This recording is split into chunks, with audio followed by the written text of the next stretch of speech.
मैं दिनेश कुमार, स्वागत है आपका आपके कोचिंग चैनल पर। फ्रेंड्स, आज हमारा जो टॉपिक है रेसिप्रोकल लेवलिंग है। ठीक है, आप जानते हो लेवलिंग का टॉपिक हमारा चल रहा है, तो उसमें आज हमारा आता है रेसिप्रोकल लेवलिंग। कोशिश करेंगे कि आज लेवलिंग का ये टॉपिक समाप्त किया जाए। ठीक है, तो रेसिप्रोकल लेवलिंग फ्रेंड्स क्यों की जाती है ये देखते हैं। आप जानते हैं कि जब दो पॉइंट्स किसी भी बाधा, किसी भी ऑब्स्ट्रक्शंस या किसी भी रिवर आदि के कारण एक दूसरे से सेपरेट हो, अलग अलग हो, ठीक है, एक दूसरे से काफी दूरी पर हो, तब हम रेसिप्रोकल लेवलिंग का प्रयोग करते हैं। क्योंकि फ्रेंड्स हमने पढ़ा था कि जब दो पॉइंट्स किसी भी रिवर, पॉन्ड आदि से सेपरेट होते हैं, अलग अलग होते हैं, तो वहां पर हमें दो प्रकार की प्रॉब्लम मिल रही थी, जिसको हमने कहा था रिफ्रैक्शन और कर्वेचर। ठीक है, तो हमने ये भी पढ़ रखा है, मैंने आपको रेसिप्रोकल लेवलिंग इंट्रोडक्शन में बताया था कि रेसिप्रोकल लेवलिंग का यूज हम इसलिए करते हैं ताकि रिफ्रैक्शन और कर्वेचर के करेक्शंस को, एरर को दूर किया जा सके। ठीक है, तो वही आज का हमारा टॉपिक है कि रेसिप्रोकल लेवलिंग का फ्रेंड्स, रेसिप्रोकल लेवलिंग का यूज हम तब करेंगे जब दो पॉइंट्स ए और बी हमने एज्यूम कर लिए, ए और बी तो हमारे पास दो पॉइंट है और ये किसी रिवर, ठीक है फ्रेंड्स, ये किसी रिवर या किसी अन्य बाधा के कारण एक दूसरे से सेपरेटेड है, अलग अलग है, याद रखोगे।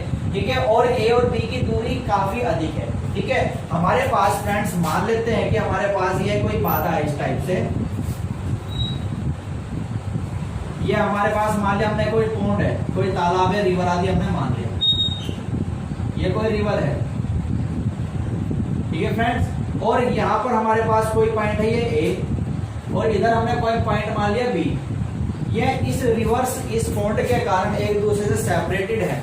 तो इसमें हम जानते हैं जब हम यहाँ पर रीडिंग पढ़ रहे थे, आपने इधर मान ले कोई ऑपरेटर्स लगाया ये, ठीक है, यहाँ पर आपने कोई लेवलिंग ऑपरेटर्स का यूज किया ये, और आपने यहाँ पर कोई स्टॉप लगा दिया। तो आप देख रहे थे कि जब हम यहाँ पर ये रीडिंग पढ़ रहे थे, ये आपकी लाइन ऑफ साइट होती है, ये लाइन ऑफ साइट है, बट लाइन ऑफ साइट किसी भी ऑब्स्ट्रक्शंस के कारण एक दूसरे से सेपरेट होगी, यानी कि ये ऐसे आपकी लाइन ऑफ साइट ऐसे डिफ्लेक्ट होगी। तो ऐसे डिफ्लेक्ट होने पर आप देख रहे हैं कि यहाँ पर जो ये एरर आएगा, ठीक है, हमें रीडिंग यहाँ पढ़ती थी बट हम रीडिंग यहाँ पर नोट कर पा रहे हैं। तो ये आपकी कितनी हाइट पर रीडिंग आपको मिल रही है, मान लेते हैं कि हाइट हमारे पास HP है और इधर का पोर्शन हमने मान लिया ये हमारे पास HA है। ठीक है, तो ये इसमें आ गया क्या आपका एरर, ये मान लेते हैं कि एरर हमारे पास यहाँ पर E है। ठीक है फ्रेंड्स, अब हम क्या काम कर सकते हैं, जरूरी है कि हम अपना ऑपरेटर्स ए पॉइंट के ऊपर ही सेट करें। हम अपने ऑपरेटर्स को चेंज भी कर सकते हैं। चेंज कैसे कर सकते हैं, आपकी सेम स्थिति यही रही और आपने इस बार क्या काम करा, ऑपरेटर्स की पोजीशंस को चेंज कर दिया। ये आपका इधर ए पॉइंट है, इस पर आपने क्या काम करा, स्टॉप को लगा दिया। ठीक है, और इधर ये आपका बी पॉइंट है, बी पॉइंट पर आपने क्या काम करा, किसी ऑपरेटर्स को, लेवलिंग इंस्ट्रूमेंट को यहाँ पर आपने सेट कर दिया। ठीक है, तो जब आप यहाँ से रीडिंग पढ़ोगे, ये होती है आपकी लाइन ऑफ साइट, ये लाइन ऑफ साइट, बट इसी तरह से अगर वो लाइन ऑफ साइट डिफ्लेक्ट हो जाती है अपनी पोजीशन से, ठीक है, तो देखते हैं ये अपनी लाइन से डिफ्लेक्ट होगी, तो ये वाली कंडीशन यहाँ पर क्या कहलाएगी आपकी, मान लेते हैं कि हमारे पास ये HA, इसको HA डैश मान लेते हैं इस बार। ठीक है, और ये हमने इधर मान लिया फ्रेंड्स HB डैश मान लिया, तो HA डैश HB डैश और ये इसके बीच में होने वाला एरर मान लिया हमने यहाँ पर E है। तो अगर मैं यहाँ का तुम्हें ट्रू डिफरेंस बताऊं, यहाँ पर अगर आप ट्रू डिफरेंस देखते हो कि कितना है सही डिफरेंस, ठीक है, इन लेवल के बीच का ट्रू डिफरेंस कितना है, मान लेते हैं कि H है।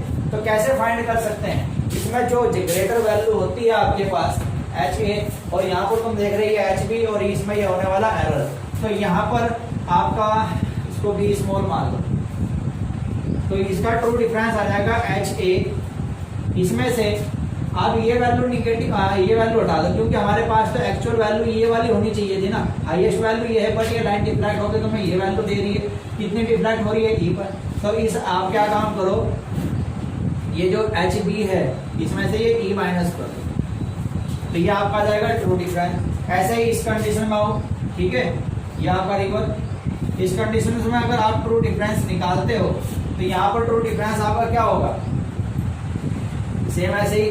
अब ये वाली पोजीशन ले लो, HB dash minus HA dash minus E, clear भाई, ग्रेटर वैल्यू कौन सी है, HB डैश है। ठीक है, और ये आपका इसमें से ये एरर घटा दिया तो हमारे पास क्या बच गया, ट्रू डिफरेंस बच गया। तो दोनों कंडीशंस का ये ट्रू डिफरेंस आ जाता है। ये ट्रू डिफरेंस क्या में है? लेवलिंग में। ठीक है, लेवल जो हम कर रहे हैं, एलिवेशन जो हम निकाल रहे हैं, वो ट्रू डिफरेंस है। यहाँ से एक इंपॉर्टेंट क्वेश्चन बनता है, फॉर्मूला बनेगा, उसके ऊपर फॉर्मूला भी एग्जाम पूछा जाता है और क्वेश्चंस भी आते हैं। ठीक, तो मैंने आपको बताया था कि हम इसका प्रयोग तभी करेंगे जब दो पॉइंट्स ए और बी एक दूसरे से काफी दूरी पर हो, और किसी भी रिवर पॉइंट्स के कारण में हमें अलग अलग हम उनके बीच में कहीं पर भी इंस्ट्रूमेंट को सेट नहीं कर सकते हो, तब हम रेसिप्रोकल लेवलिंग का यूज करते हैं। इसका फायदा क्या है, एडवांटेज क्या है? मोस्ट इंपोर्टेंट क्वेश्चन बनता है ये कि रेसिप्रोकल लेवलिंग का यूज करने का एडवांटेज बताइए क्या होता है। तो आपको भी पता लगे यहाँ पर कि रेसिप्रोकल लेवलिंग का एडवांटेज ये है कि इससे रिफ्रैक्शन और कर्वेचर का जो एरर है वो भी एलिमिनेट हो जाता है। ठीक है, और हमारी जो लाइन ऑफ साइट है या लाइन ऑफ कॉलिमेशन, ठीक है, आप जानते हो इसको बोलते हैं लाइन ऑफ साइट, दृष्टि रेखा। लाइन ऑफ साइट को दृष्टि रेखा, और फ्रेंड्स इसी का दूसरा नाम मैंने आपको बताया था line of collimation.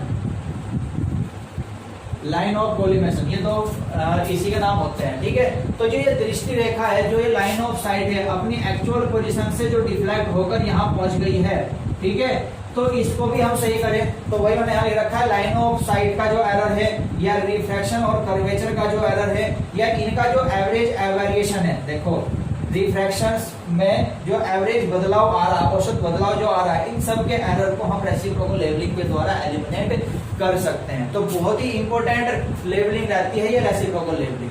Clear friends, ये थ्योरी का कंसेप्ट क्लियर हुआ। अब देखते हैं कि यहाँ पर ये ट्रू डिफरेंस जो हम निकाल रहे हैं, ये आपने समझ पाया? ए और बी पॉइंट पर हमने यहाँ पर ए पर एपरेटस को सेट किया, और मान लें यहाँ का हमारे पास ट्रू डिफरेंस या ट्रू हाइट है जो स्टार की वो h है, और इधर पर ये लाइन ऑफ डिफ्लेक्ट होगी, तो आप रीडिंग यहाँ पर पढ़ रहे हो तो यहाँ का डिफरेंस क्या होगा? h भी हो जाएगा। कितना एरर इसके अंदर आया? ई एरर आया। तो आपने क्या कहा, ज्यादा वाले में से ये दोनों घटा दिए, हमारे पास क्या बच गया? ट्रू डिफरेंस बच गया। ऐसे में इधर आए, हमने क्या काम किया? एपरेटस की पोजीशंस को चेंज कर दिया। जब एपरेटस की पोजीशंस को आप चेंज करोगे तो हमने क्या काम करा, यहाँ पर मान लिया एपरेटस पे रीडिंग हमारी एच बी, इधर हमारी रीडिंग क्या होगी? एच ए डैश, और इसमें आने वाला एरर कितना हो गया? ई। तो ऐसे डिफरेंस निकाल दे, हमारे पास ये आ गया। तो अब हम टोटल हम ए और बी के बीच का ट्रू डिफरेंस क्या होगा, टोटल ये चीज चेक करते हैं। तो देखोगे ए और बी के बीच ट्रू डिफरेंस कितना है, ये चीज चेक करते हैं। तो true difference between A and B, true difference between A and B, A और बी के बीच में ट्रू डिफरेंस कितना है? ये आपने फर्स्ट पढ़ा h बराबर H A minus H B minus E, मान लेते हैं कि ये फर्स्ट इक्वेशन हमारे पास है। दूसरा आपने पढ़ा h बराबर H B dash minus H A dash minus E, ये आपके पास सेकंड इक्वेशन है। ठीक है, अब ट्रू डिफरेंस आप क्या काम करो, इन दोनों को जोड़ दो, इन दोनों को आप क्या करो? ऐड कर दो। ऐड करने पे ये क्या हो जाएगा?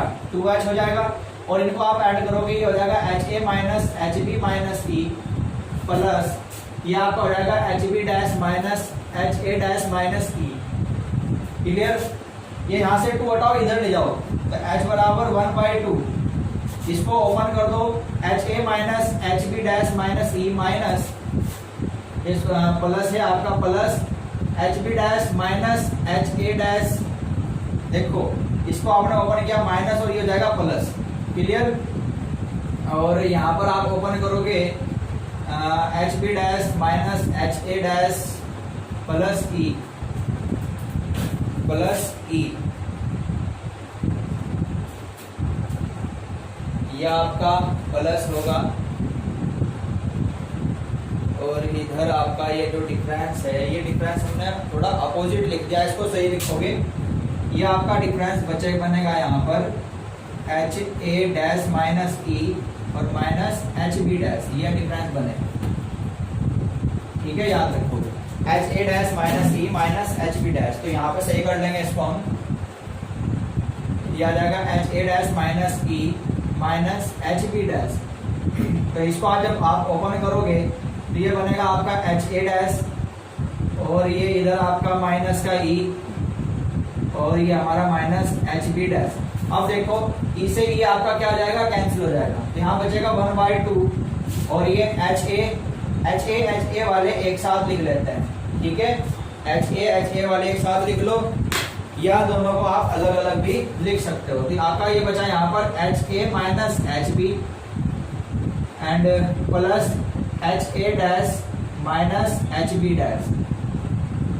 ये फॉर्मूला बनता है फ्रेंड्स आपका, मोस्ट इंपोर्टेंट फॉर्मूला है, याद रखोगे। ये एग्जाम में न्यूमेरिकल के रूप में भी और ये डायरेक्टली भी बहुत पूछा जाता है, ठीक है। तो 100% ये आपका एक इंपोर्टेंट फॉर्मूला यहाँ पर बनता है। तो याद रखोगे कि जब दो पॉइंट्स एक दूसरे से किसी भी रिवर, पॉन्ड या किसी भी अन्य बाधा के कारण काफी दूरी पर हो और उनके बीच में ये भी पॉसिबल नहीं हो पा रहा कि कहीं पर हम एपरेटस को सेट कर दें, तो उस केस में आपसे ट्रू लेवल डिफरेंस अगर पूछ लिया जाता है तो आप कैसे फाइंड करोगे। तो उसी के लिए फॉर्मूला यहाँ पर आपका बना है, ठीक है। आप इसको याद रखोगे। क्वेश्चन क्या आता है अभी मैं आपको क्वेश्चन से बताऊंगा। एक ये दोनों वैल्यू आपको डायरेक्टली गिवन होती है और आपसे वो डायरेक्ट ये ट्रू डिफरेंस है पूछता है। Clear friends? तो आई होप कि ये टॉपिक आपको समझ में आया होगा। तो वीडियो ज्यादा से ज्यादा शेयर करें और लाइक करें। अब देखते हैं कि इस क्वेश्चंस को कैसे सोल्व करते हैं। क्वेश्चंस देखते हैं।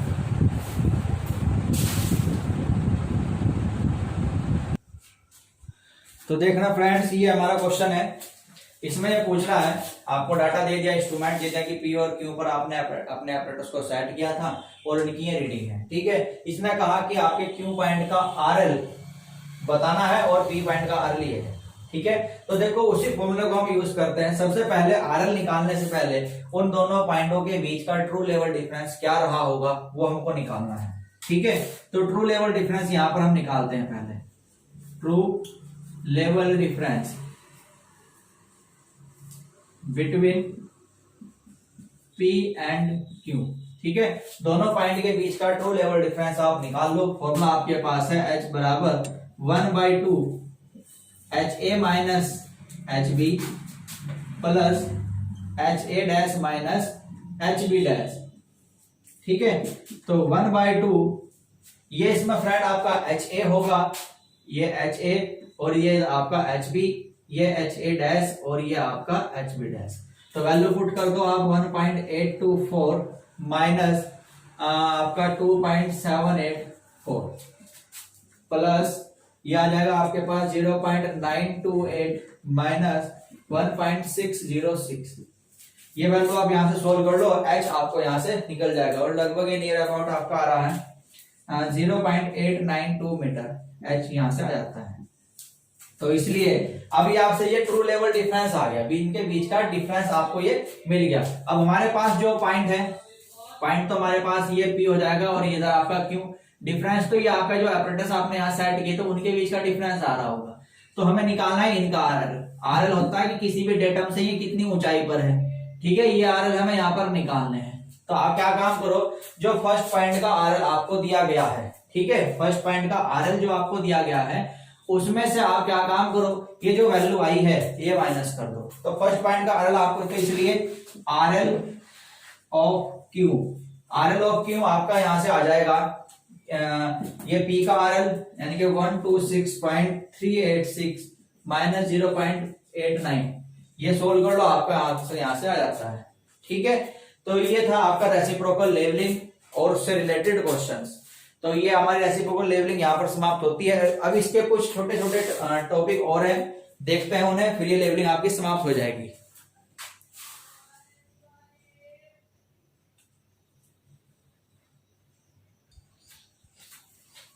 तो देखना नेक्स्ट है हमारे पास, ये कह रहा है कि डिस्टेंस टू विजिबल होरिजन, मतलब ये हुआ कि क्षैतिज में खड़े हुए हो आप और क्षैतिज में कितनी दूरी तक आप कोई वस्तु को, कोई ऑब्जेक्ट को देख सकते हो, ठीक है। वो कैसे निकालना है, ये क्वेश्चन हम करेंगे इसी टॉपिक पर। पहले देखते हैं कैसे करते हैं।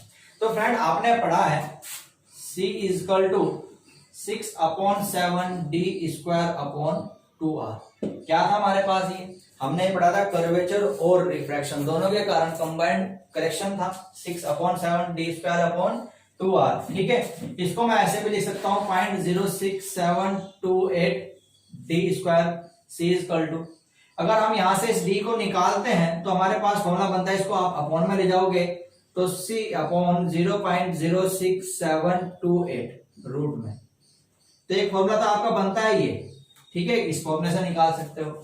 ये हमारे पास एक फॉर्मूला और आता है ये d निकालने का।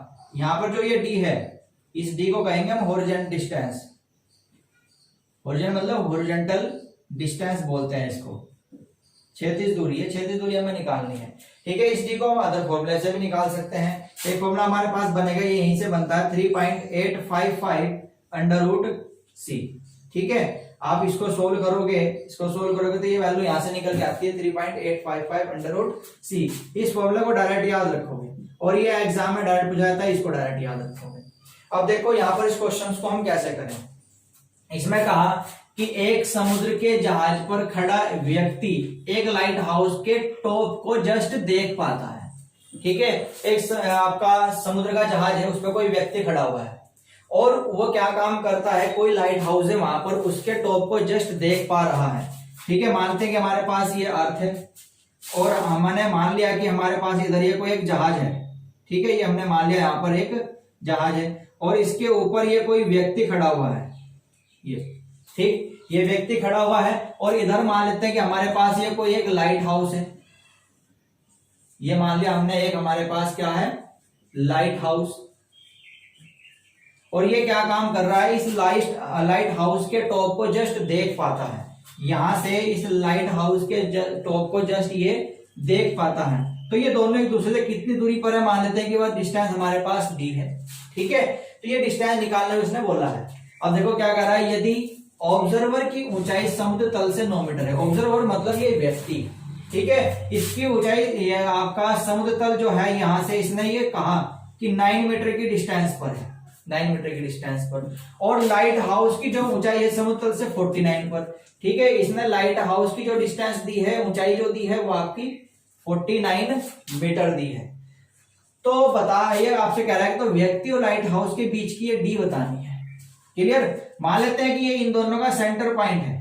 ठीक है, ये दोनों का सेंटर पॉइंट है, यहां तक की दूरी हमने मान ली D1 और इससे आगे तक की दूरी हमने मान ली है D2 है। क्लियर फ्रेंड, ये हमारा D2 है। तो आप सबसे पहले क्या काम करो, ये D1 D2 निकाल दो, दोनों को ऐड करो तो आपका आंसर आ जाएगा। अब इस D1 D2 को कैसे निकालते हैं, इधर ध्यान से देख लेना। मान लेते हैं कि ये D1 है, तो 3.855 अंडर रूट सी। ये जो आपका C आया है, C, ये C के साथ आप ये वैल्यू रखोगे, ये ऊंचाई यही तो है, और ऊंचाई यही हमने पढ़ी थी कि जो C है रिफ्रैक्शन और कर्वेचर का कंबाइंड करेक्शन है, और जो कि आपके ऊंचाई के रूप में है, तो ये ऊंचाई उसने दी है। तो एक बार आप यहाँ पर D1 निकालने के लिए 3.855 अंडर रूट 9 रख दोगे, यहां से आपका D1 आ जाएगा।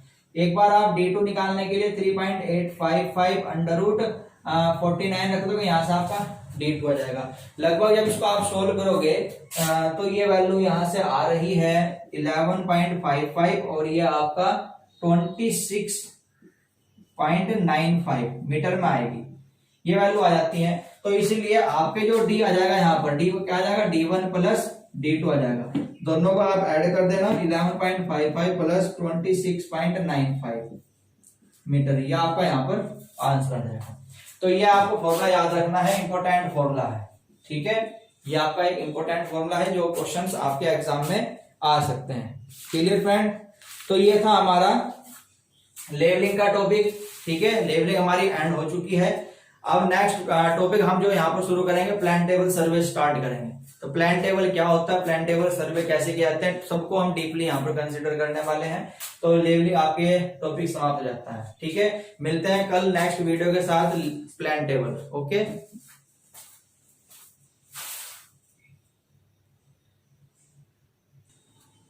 और यदि आपने ये चैनल हमारा सब्सक्राइब नहीं किया है तो इस चैनल को सब्सक्राइब कर लें। ठीक है, वीडियो ज्यादा से ज्यादा शेयर करें, लाइक करें। क्लियर फ्रेंड्स, और आपको सभी कंसेप्ट इसी तरीके से हिंदी और इंग्लिश मिक्स करके मैं समझाता रहूंगा, आपके बेसिक कंप्लीट होता रहेगा। क्लियर फ्रेंड्स, तो ज्यादा से ज्यादा चैनल को सब्सक्राइब करें, शेयर करें। तो मिलते हैं कल नेक्स्ट वीडियो के साथ प्लान टेबल। आज के लिए इतना ही, धन्यवाद।